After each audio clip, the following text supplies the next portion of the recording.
coming back in, and I see we have, looks like we got more people than we had before. Remember that after these eight speakers, we'll have another discussion time, so you have an opportunity. And please also, there are a couple of really nice posters for some research out there.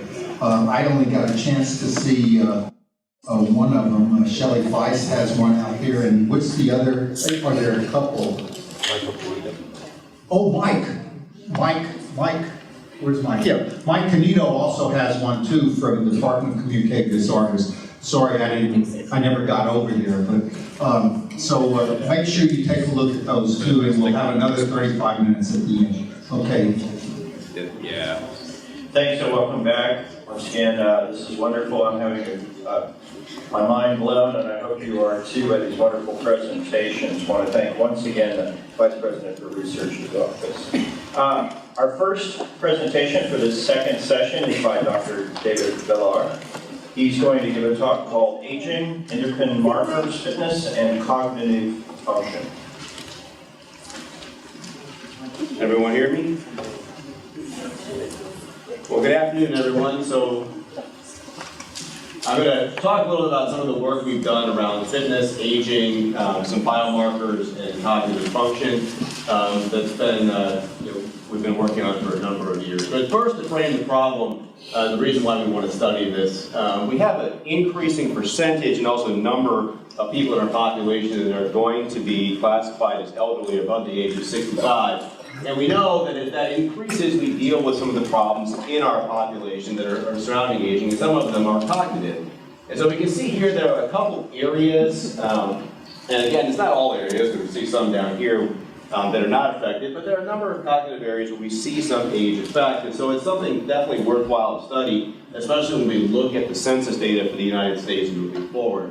And so how does exercise fit into this? Well, we know that exercise interfaces with a lot of areas of health. We heard Dr. McDermott talk about that. But we also know that it impacts dementia-free living in old age. So we can see here, these are just two quick traces. One, people exercising less than 3 days a week, and one 3 days or more. And we can see that there's definitely effect there, especially when we get beyond the age of 75, where exercise seems to be providing some sort of protective benefits. And so we looked at the exercise. We were also interested in some biomarkers that we know are modified by exercise. So one that we wanted to look at in our first round of studies was BDNF, or brain-derived neurotrophic factor. We know that, as we can see here, there's increased mRNA expression and also increased protein expression for BDNF as we go from control to 3 to 7 days of exercise. And also we see some increases in mRNA expression as people exercise for longer distances. And then we also wanted to look at IGF-1, which we know is increased during exercise, and also has some protective effects against atherosclerotic development. It interfaces with endothelial function, inflammation, and ultimately has some protective benefits when we look at the damaging effects of oxidative stress.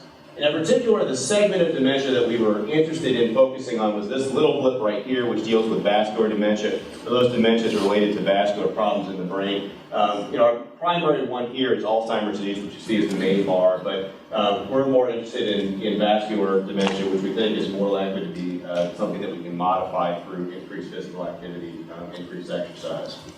So our first round of studies that we did looked at serum insulin-like growth factor 1, and we did a battery of tests, and I obviously don't have time to go into what all these means, but we looked at working memory, we looked at executive function, we looked at tests of recall, and what we found was that we had a number of positive findings associated with serum insulin-like growth factor 1 in older adults and better cognitive functioning in multiple domains. So that got us very excited.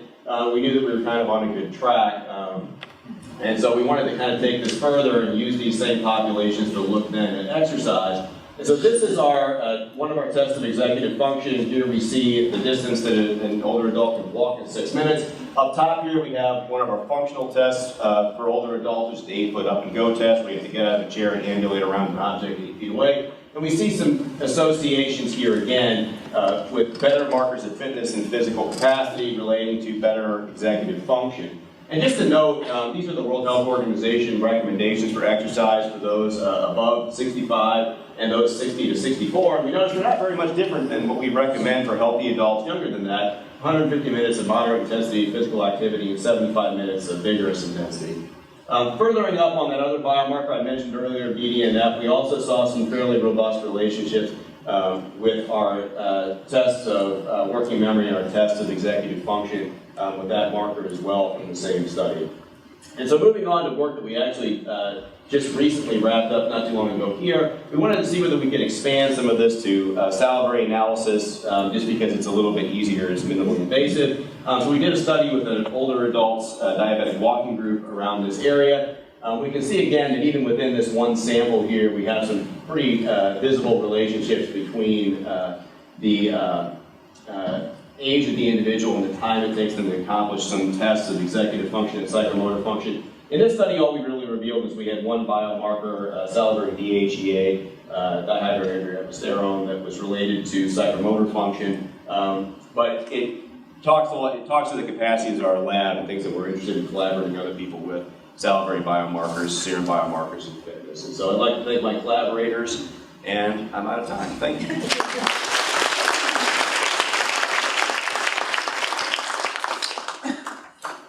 Thank you, Dr. Villar. Up next is Dr. Francois Villinger. He's going to talk about HIV and the brain in the area of heart, H-A-A-R-T.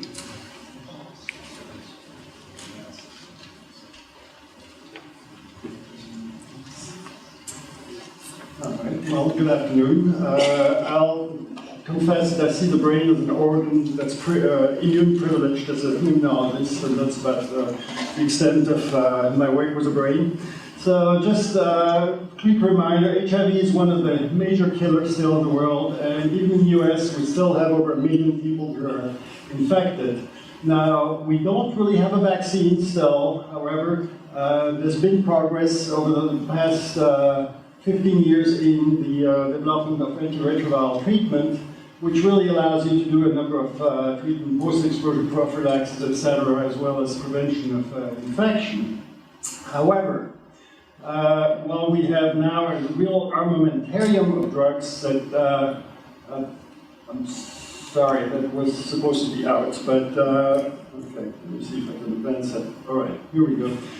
We have an armamentarium of drugs that really target a lot of the different processes of the virus replication cycle. None of these drugs alone or in combination can eradicate the virus, and of course the treatment is relatively expensive. So this is the illustration of viral loads in the blood. Acute infection, you have a peak, you have this control, you put them on ART, it's controlled. However, you stop ART, and the virus comes back, and you get, again, diseases. But ART has certainly made the HIV as a more manageable infection over the time being. Now, for the CNS, however, not all drugs are equal, and so this is a series of drugs that penetrates the blood-brain barrier fairly easily, the other ones much less. So clearly not as good a treatment for the CNS infection. So what happened before ART, you had a lot of HIV encephalitis. Now that we have these treatments, the disease has really changed to a lot less of this, but you still have the proportion of neurological syndrome stays the same in HIV infection, whether treated or not, but you really go to this type of more insidious neurocognitive impairments, etc. So this is just, I don't want to read all that, it's just different stages that are in there. It's not an easy disease to really document. So what happens in the brain?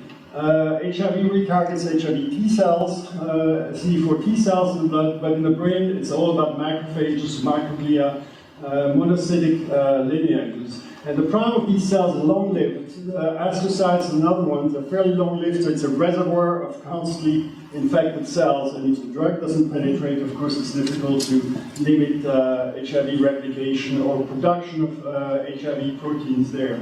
And so what happens when the virus produces these proteins, a number of them, like the envelope, TAT, or VPR, are toxic, is directly to some of these things, or you get macrophage activated, causing this neuronal degeneration, and a number of other processes that are disrupted. And this, so not all HIVs are made equal. So, for example, you have these different clades that are seen throughout the world, and some of them are less neurotoxic. So this was a model in a mouse where infected cells were given directly intracranially, and you can see that clade B that we have in Europe is more toxic than clade C, for example, from Africa.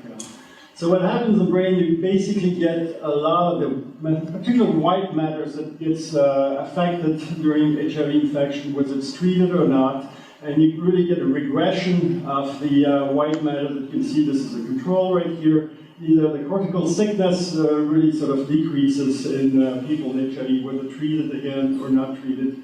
This is a progressive decrease that we see. So back to monkeys and some the primate center. This is an experiment we did a while ago.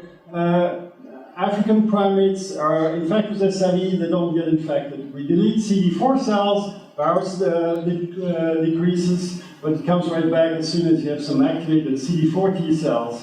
We don't delete macrophages. Go to Asian rhesus macaques, where we did the same thing. Well, these are the, these are the ones that were depleted, and you can see the viral loads didn't even go down, it continued. And what happened there, really, in this infection, was the virus didn't have any T cells to go for, well, it went for the macrophages and microglia that are infected right there in the brain. And guess what? We had encephalitis in these animals.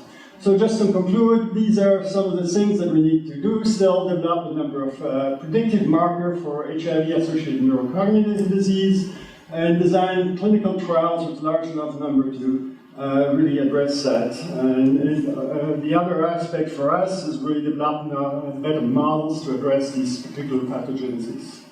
And with that, thank you.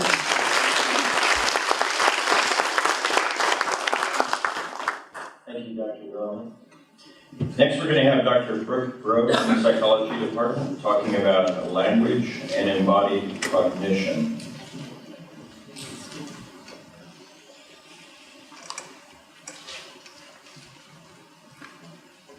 Hi, I'm Brooke Breaux. I'm the director of the Cognitive and Psycholinguistics Research Lab, CAP Lab for short. Each semester, the CAP Lab consists of several project teams consisting of both undergraduate and graduate students. The things that we're interested in are semantics, or the underlying meanings in language. And we ask questions like, what do people say? And why do people say what they say? And how do others understand what people have said? And I'm particularly interested in words, meaning, and figurative language. So what is meaning? How is it represented in the mind? Does it look anything like the definitions that we might find in a dictionary? Traditional approaches from the cognitive sciences in terms of meaning have taken an information processing perspective and talked about this in terms of the computer metaphor. Turns out computers are good at processing a lot of things, but they tend to lack something that we take for granted, our body and our sensory systems that interact with the world. And so we might not think this is important for something as complex as language, but Glenberg and Kashak have shown that an action-sentence compatibility effect, the ACE effect. So what is this? Well, it shows us this important interaction. What they asked people to do was really simple. They had people read sentences, and people had to decide, did the sentence make sense or not? So, boil the water? Yes, that makes sense. Boil the air? No, that doesn't make sense. Now, they did add in another element. So, in order to see a sentence to read it, people had to press a button. And then in order to make a yes response that it made sense, they had to move their body. And in fact, their hand, in this case, to the green key, so away from their body. But if they thought sentences like you see on the screen, Courtney handed you the notebook, open the drawer, Liz told you the story, that information, that movement is all towards the body. And so that's incompatible. And that's exactly what Glenberg and Kashak found. that when the movement implied by the sentences matched the movement necessary to make a yes response, people were faster than when those were mismatched. So this is the ACE effect. What does it mean for the way that we process language? Well, what it tells us is that maybe word meaning really isn't just looking something up in the dictionary, right? That it involves more dynamics. And that maybe what we're doing in the world is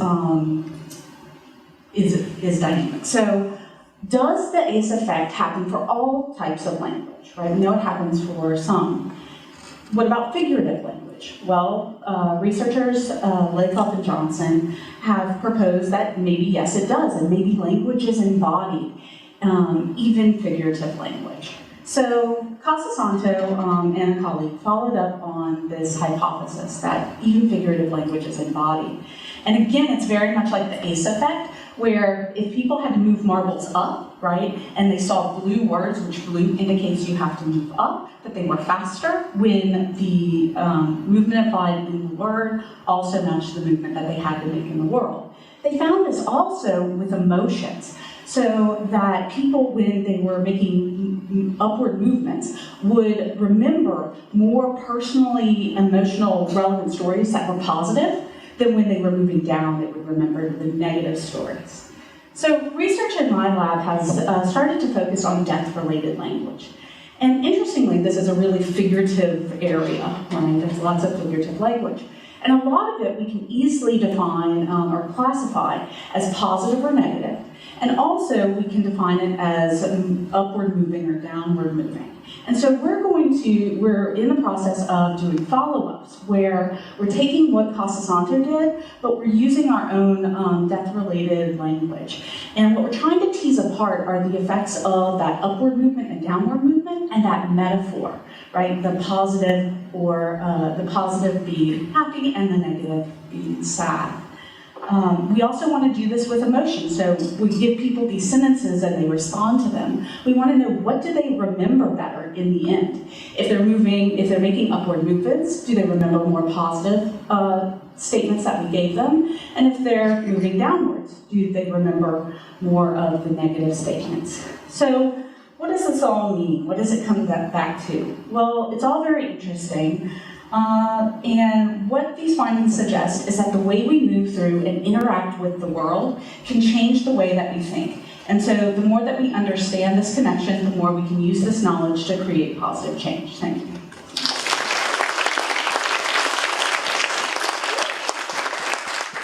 Thank you, Dr. Breaux. Next, we're going to hear from Dr. Anthony Salvatore, the complexity of sports-related concussion research agenda. Thank you.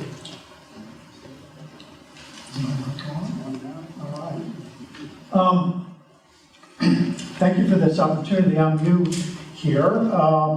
About 10 years ago, I established a concussion management clinic at another institution, and my experience is primarily based on that, and so I'm going to be talking to you about the clinical research that we were able to accomplish there, and I hope to continue here. The incidence of TBI, and I will use those terms interchangeably, TBI and concussion, is vastly underestimated. It's probably somewhere between 1 and 3 million new cases each year. It affects the entire brain, either from a hit to the head or the movement of the head, which disrupts the function of the brain. We took the position that we were always interested in the student, in the student-athlete equation, and that resulted in us taking a very conservative clinical approach to treating these patients. The issues are mainly clinical best guesses as to how to deal with these cases. Most people look at concussion as a result of the hit to the head, but in fact, many more happen as a result of being pushed or hit from behind or falling to the ground in a violent way. A concussion or a mild TBI, if you will, it will, our best guess, affect both their education, their social and economic status for the rest of their lives. What we don't know, absolutely, is the long-term impact of repeated hits to the head. And in fact, now, most of the research is reporting or pointing to, if you will, repeated hits to the head rather than a single concussion. And so counting the number of hits to the head may be more information for us in the long run rather than the number of impacts. Clearly, there are a number of ways to measure a concussion behaviorally, and if you will, biomarker-wise, imaging-wise. Tracking the recovery of these athletes is really crucial. We really don't have a good notion of what recovery is. Our research showed us that while some of our behavioral measures looked like the patient had stabilized, more complex cases or test results indicated that they were continuing to have a problem. The treatment for concussion is also up for grabs. Whether they really need to rest for extended periods of time or short periods of time combined with some exercise, we really don't know. The data is preliminary. Changing the culture is going to be what it's really about. And we're seeing the results of some of that change by parents not letting their young folks play the game. Now, this is scary. Most of what we know is based on animal models, and in this case, mice. And we can see by the timeline that the effects of a hit to the head are long-term.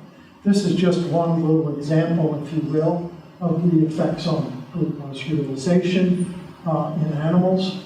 And the period in which this extends, we really don't know a lot yet in humans. So, in our labs, we worked with some computer models trying to predict recovery based on our behavioral data. We were able to replicate some studies, and we were able to extend some studies. It's clear that the complexity of the task is going to be, in terms of behavioral measures, is going to be helpful. And we've gotten a couple of things published that we think will be helpful to us in making long-term predictions about return to play. It's a complicated problem, and it's not going to be communicated in 5 minutes, but I appreciate the opportunity to share at least our experience with you. Thank you.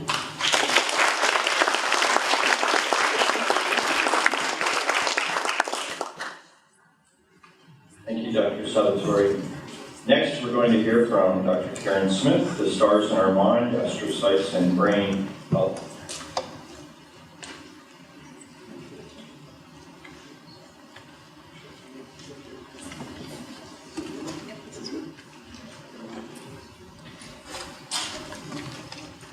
Hi, so I'm going to talk to you today about astrocytes, which are glial cells of the brain. Formerly thought of as glue, but they have these beautiful star shapes in them. Early on, though, in the development of the neural system, radioglial cells are astrocyte-type cells that are actually the mama cells for the rest of the brain. They give rise to neurons, and then at the end of neurogenesis, will give rise to astrocytes that take on this more star-shaped cell type. So astrocytes play in the postnatal brain a lot of roles. They're important for the recycling of neurotransmitters, and this actually prevents damage by excess neurotransmitter release. They regulate the blood-brain barrier. They provide lactate to neurons for their energy, to support their energy needs. They secrete trophic factors like GDNF and FGF, which is a signaling molecule and signaling system that I study most. They provide osmotic balance, respond to injuries such as TBI. So TBI is going to activate, or stroke is going to activate astroglial cells. And they may have stem cell potential postnatally, and they are involved in synapse formation. So fibroblast growth factors are a group of 22 ligands and 4 receptors that are present, and they're evolutionarily conserved. So recently, astrocytes have been known to be important for the FGFs are important for astrocytes even in the fruit fly. And when they bind the receptors, all sorts of intracellular signaling can occur. So our experimental approaches are to use transgenic animals that either have a reporter for FGFR1 expression, so I'm going to show you some pictures from that, or studies of mice lacking FGF receptors, and we have embryonic mutants and postnatal mutants for FGFR1 and FGFR2, 2 of these receptors. And we're applying these models to study the behavior of knockout animals, examine neurogenesis, and support GABAergic interneurons, which are of interest to several neuropsychiatric disorders. So FGF receptor expression occurs in that ventricular zone where we have neural stem cells early in embryogenesis, and it's particularly important for the formation of the hippocampus, which is involved in learning and memory. And we also see a lot of expression in the early postnatal period in this anterior cingulate, which is important for emotional regulation. And you heard the artist, I forget his name, talking about anterior cingulate and its role in inhibiting behaviors. Okay, so amongst these newborn inhibitor prefrontal cortex cells and cingulate cells, we have astrocytes, these little red cells that are expressing GFP. So this is a GFP marker for where FGFR1 is expressed, and those cells help guide axons across the midline. And we have seen previously that if you knock out FGFR1 in mice, you actually lack that major formation of the corpus callosum. You also see a much smaller hippocampus. We've traced expression postnatally, and we see that a lot of the expression is in those up here in these GFAP positive astrocytes. So the astrocytes are the primary cells that are expressing FGF. Not so much in the neurons, some in the oligodendrocytes, and then in these BLBP positive stem cells that are becoming astrocytes in this P7 time point. Again, also, there's a specialized group of astrocytes in the cerebellum called Bergman glia, and they also express a lot of FGFR1. FGFR1 is also found not only prenatally in stem cells, but in the stem cells of the dentate gyrus and SVZ, and these are neurogenic areas. So it was realized back in the 1990s that there is some postnatal neurogenesis that occurs, and this is in this hippocampal region and SVZ region. And the hippocampal neurogenesis may play a role in the function of antidepressant therapies and the pathology of depression. Lastly, we see FGFR1 in the hypothalamus, particularly in a special type of astrocyte called the tanocyte. And without the tanocytes, those neuronal nuclei that control our hormones and our stress responses can't respond to the factors that are present in the CSF. So the hypothalamus controls our body's homeostasis. And for them to function, you need functioning tanocytes. So example of some of the studies we're doing is taking this reporter mouse and looking at whether you see changes in FGF receptor expression, as has been seen in depression. And so we did a chronic unpredictable stress, and we see that we have upregulation of FGF in the hippocampus. Previously, I'd shown that mice lacking FGFR1 have a decrease in parvalbumin neurons. And this is similar to what is seen in schizophrenia. We developed a co-culture system where we culture astrocytes from controls and knockouts, saw that the interneurons grown on those astrocytes from knockouts of FGFR1 are smaller. And more recently, we're looking at calcium waves within them. And what we found is that when we co-cultured them with GABAergic neurons, if we applied an excitatory neurotransmitter glutamate, they had a decreased frequency of calcium waves. So that physiology, this neuroglial interaction, is abnormal. And then unexpectedly, we had done a postnatal knockout of FGFR1 or 2, and while we were trying to study learning and memory, we realized that they may have some motor ataxia. So hindlimb clasping is something you see when the cerebellum is damaged. We've gone on to start looking at Purkinje neurons, which are also GABAergic and may be affected, and the Bergman glial cells, and that's a project that Lori's working on as well. And these are the folks in my lab. We also have a poster that's being presented by Marcus Jackson. He's presenting on SIV, self-induced behaviors in rhesus macaques, and also studying astrocytes in there. So thank you very much.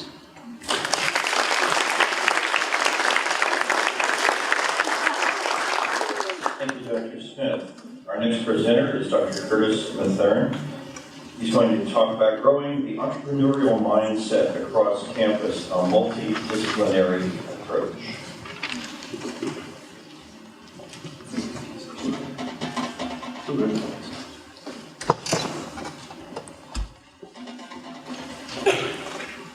Well, thank you for letting me speak here today. I'm sure everybody in this audience at some point has had a great idea. I'm sure everybody in this audience has had a problem to solve at some point.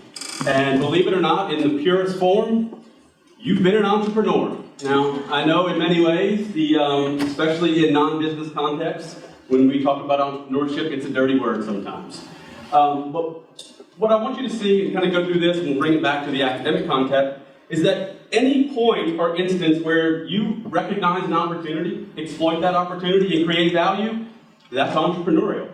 Now, pop culture, things you see on TV, the Shark Tanks of the world, it's really taken that to the next level, where it's kind of gotten away from the actual crux of who entrepreneurs are today. So, I'm going to ask you, here, we got the fellow all dressed in the suit with the money going upward, or MacGyver. For those of you who don't know MacGyver, you can Google it.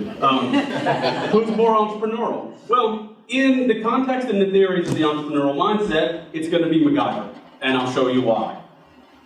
The entrepreneurial mindset, a selection of traits and characteristics that are indicative of successful entrepreneurs, can basically whittle down to three things: opportunity recognition, problem solving, and lastly, resource utilization. Well, the first two, I'm sure you're very familiar with. The third one is the crux and the most important one: resource utilization. We're faced with a number of different resources: time, money, networking capacity, all of these areas. Successful entrepreneurs tend to best utilize their time, their financial resources. They take advantage of networking every opportunity they have to advance their ideas. Where a lot of entrepreneurs go wrong is they end up wearing all the hats.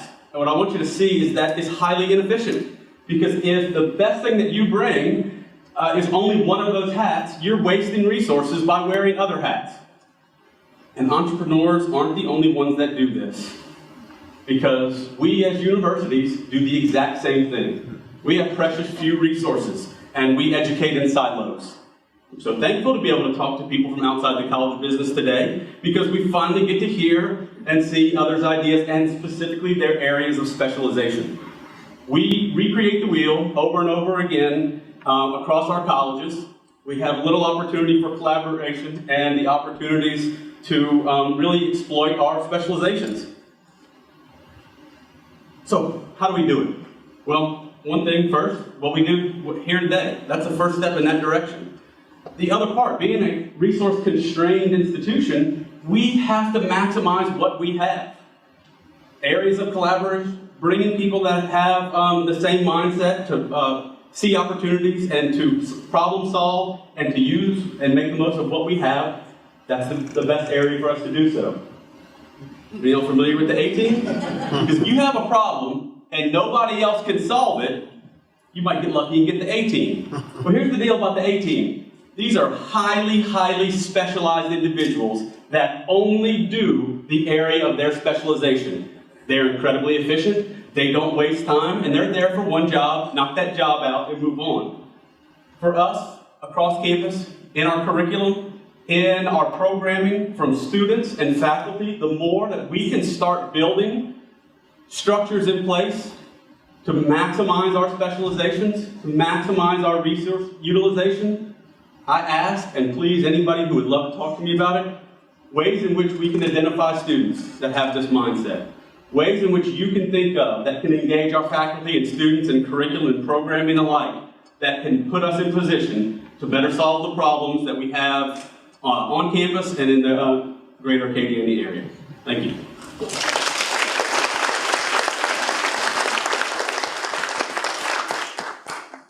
Thank you, Dr. Mathern. Next we have Ms. Olivia Morgan.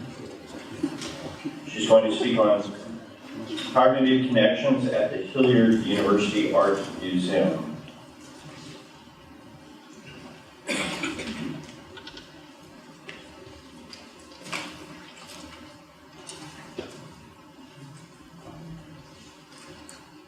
Thanks, Pearson. Hello, I'm Olivia Morgan. I'm the educator at the museum on campus. And I'm here today because we're in the early stages of designing a new program for people with Alzheimer's disease and other forms of dementia and their caregivers. The museum is looking for partners on campus to help in the design and implementation of this program. And we think this is an excellent research opportunity that can result in better understanding of how to serve this population and improve the quality of life for Alzheimer's sufferers and their caretakers. Currently, over 5 million Americans are living with Alzheimer's disease. With the aging of the baby boom generation, this number is predicted to grow to 16 million by 2050. In 2017 alone, the cost of treating this population will surpass $250 billion. And by 2050, the country could be spending over $1 trillion caring for dementia patients. The toll is also great in terms of family members. There are over 1.5 million Americans providing unpaid care for this population. The Alzheimer's Association estimates that in 2016, unpaid caregivers provided over 18 billion hours of care. Caring for family members can be both psychologically and physically challenging. 35% of caretakers of dementia patients report that their own health has suffered as a result of caring for their loved ones. Numerous studies have shown that caregivers are at increased risk for depression, stress, social isolation, and a range of health complications. What these numbers make clear is that there is a growing need for quality programs that serve those with Alzheimer's and their caretakers. And you might ask why a museum is a good setting for such a program. Looking at art is an immediate, in-the-moment activity that those with dementia and their caregivers can both enjoy. It does not require recall of memories or specific information, and viewers can engage on multiple levels, aesthetically, emotionally, and intellectually. Museum staff and volunteers already conduct tours using visual thinking strategies and other open-ended discussion methods that allow visitors to construct their own narratives and meaning about artworks. In addition to visual and intellectual stimulation, participants can also experience numerous social benefits. These benefits include positive interactions with others undergoing similar life changes, encounters with museum staff and volunteers that are affirming and welcoming, and a continuing engagement in the wider community. The Museum of Modern Art in New York has a model program called Meet Me at MoMA, which currently serves as the basis for the Hilliard's proposed program. Participants in the program look at art together, take part in facilitated open-ended discussions, and have the opportunity to create their own artwork. An initial study of the Meet Me at MoMA program found a positive impact on the mood of both caretakers and Alzheimer's patients immediately after participating in the program and for several days following. While these results are promising, the need and opportunity for further research in this area is great, particularly for high-quality quantitative research studies. There are many questions that could be investigated, from basic pedagogical problems such as what types of artworks are most suitable for this type of program, to questions about the impact of the program on the physical, mental, and social well-being of those with Alzheimer's and their caretakers. The museum program could serve as a testing ground for learning more about the effects of dementia, caring for those who suffer from the disease, and appropriate social supports for caretakers. The museum is also looking for support and advice on implementing the program, such as training for our staff and volunteers in working with this population, and creating a safe, accommodating environment at the museum, and also help identifying other community partners. We hope you will join us in this project and help us better serve those in our community with Alzheimer's and their families.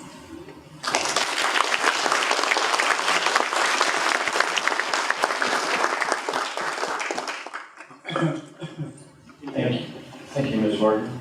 Our last speaker today is Dr. Daniel John Povinelli. He's going to present a talk called Desperately Seeking Explanation.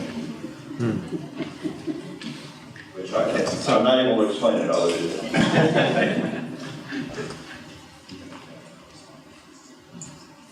So I thought it would be fun to end today's discussions by asking a playful question, which is, what might humanity look like if the human species finally does wrestle the human brain into submission? Okay. Now, to put that question into context, though, I want to remind us how unique the human brain really is. I mean, it's the only brain we know of that's rolled out the wheel, that's invented books, harnessed electricity, built the internet. In less than 7,000 years, balances, pyramids, pulleys, levers, lunar landers have all tumbled forth from the human mind. And in less than the blink of an evolutionary eye, we've moved from leather slingshots to gravitational slingshots around other worlds. And along the way, we've even learned how the recipe for melting the polar ice caps and cleaving the atom. And look, other species are intelligent too. It's just that their intelligences are focused on things that are directly observable to their various sensory systems. Things like seeds, bananas, who's grooming whom, fish, sound waves, whatever's important to their particular natural ecologies.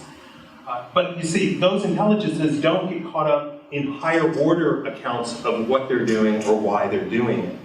Bees are a great example. So they can communicate the direction, the distance, and the actual abundance of a patch of flowers to their fellow bees without any of them having any idea about distance, direction, abundance, let alone the fact that they're communicating with each other. But the human mind is different, right? It forms reasons, explanations, stories about why we behave the way we do, why the world behaves the way it does. And we all do it. I mean, we do it every day. That's just part of who we are. And look, it's not just that the human mind forms and seeks explanations, it seems to demand them of the world. Gossip, folklore, religion, science, explanations seem to be the payoff for the higher order aspects of the human cognitive system. And so scientists like us can be seen as just kind of peculiar humans that are really focused on a specific kind of explanation, explanations that are reliable, ones that can be tested, ones that can be validated by showing that we have control over the systems we study, right? And that's what made science so powerful. It's also what's made it so dangerous. But look, that's not surprising, that's old news, right? It's just been our story since the very beginning. We take the technical products of our explanatory activities, and then we try to harness them to yield maximum good and maximum harm. Cancer cures, plague-scale biological weapons. Remote-controlled toys, predator drones. We seem to be focused on both the good and the bad. Waves of information that are connecting us in all sorts of wondrous new ways. And the wireless implants that are soon coming that will be portals for propaganda and control that we're only slowly beginning to wake up to.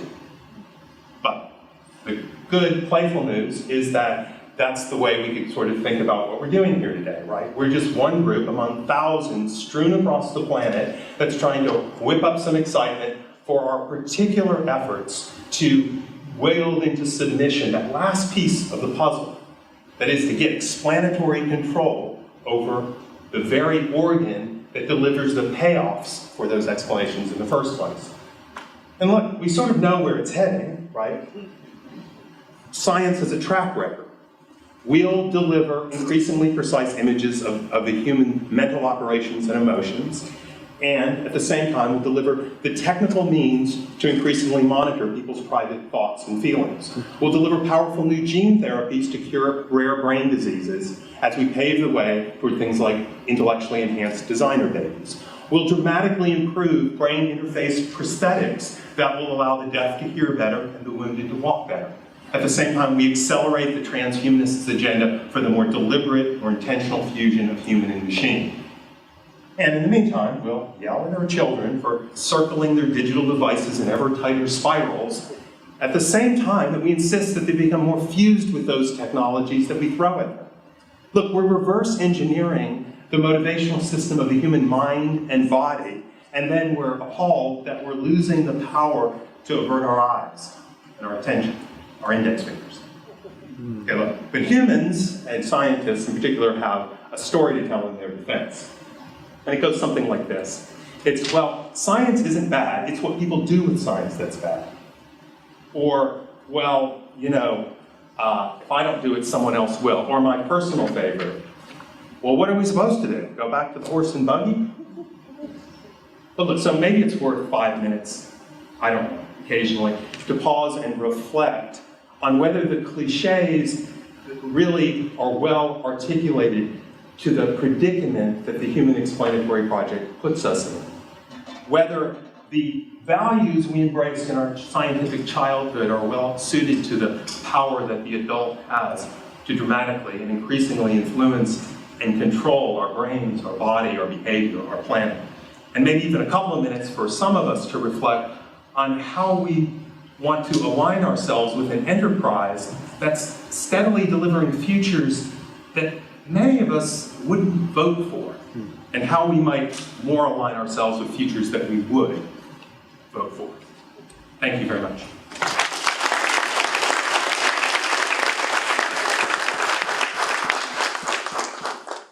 Thank you very much. Let me remind you that we have a discussion session from these excellent speakers. Before we stop, I want to say a few things before Pearson comes up. Number one, I want to first of all thank all of you for coming today. Number two, I want to thank the speakers. I thought they did a great job today.